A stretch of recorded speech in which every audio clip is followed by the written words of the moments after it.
It's winter holiday time on the island of Sodor. It's very cold, but the engines don't mind. They love this time of year when the stations look jolly in their decorations. There was plenty of work with passengers and parcels to be delivered, no matter what the weather.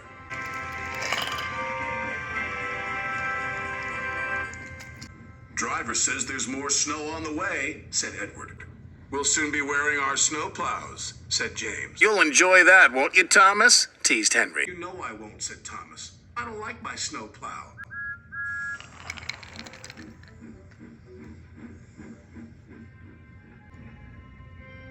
Sure enough, that night the wind blew and the snow fell heavily. The next morning, Sir Topham Hatt arrived. He told the engines they were to have snow plows fitted. And you are to collect a special from Callan Station. It's needed for the village feast on Toby's branch line. Thomas was excited about his special, but not about his snow plow. Please, sir, my plow is awkward and uncomfortable. Do I have to wear it? Everyone has to wear a snow plow, said Sir Topham Hatt. The fitters, his driver, and firemen all helped with Thomas's snowplow. We'll have to try that again, laughed his driver. Big, horrid, awkward thing, Thomas grumbled. He was much happier when he arrived at Callan Station and saw his special. It was a beautiful Christmas tree. The tree will have lights and stand in the middle of the village, said Edward. Make sure you get it to Toby safely. I will, said Thomas.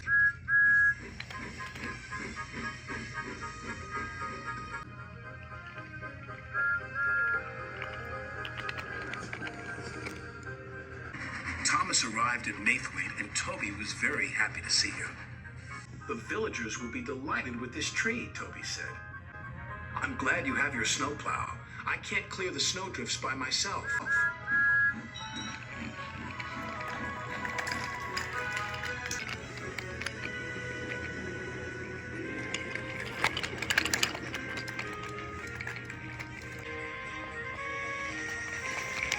Thomas couldn't see. There was a huge rock buried under the snow. Suddenly, his snowplow hit the rock. Bouncing buffers, exclaimed Thomas. My plow is broken. His driver tried to stop, but the broken plow hit the water tower. Cinders and ashes, exclaimed Thomas. We can't go any further, said Thomas's driver. And there's no one to help us. But the villagers need their tree, said Thomas. Let me try again. I'm sure I can make it. It wasn't easy without a snowplow, but Thomas was determined.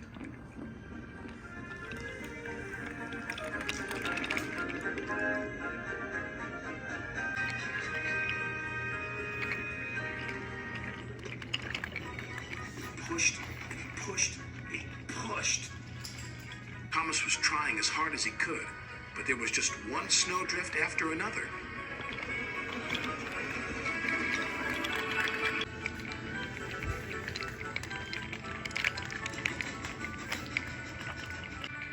Finally, Thomas and Toby were pulling into the village station. Thomas whistled and the villagers cheered when they saw their beautiful tree. Hooray, they said, hooray! The next day, Sir Topham Hatt sent for Thomas. Thomas was worried. What would Sir Topham Hatt say about his broken snowplow? But Sir Topham Hatt wasn't cross. He was very pleased. The villagers had a wonderful feast, he said. You were very brave to take on that snow without a plow. Thank you, sir, said Thomas. As you know, continued Sir Topham Hatt, there are no spare snow plows, so you'll just have to do without yours for a while. Oh, thank you, sir, grinned Thomas.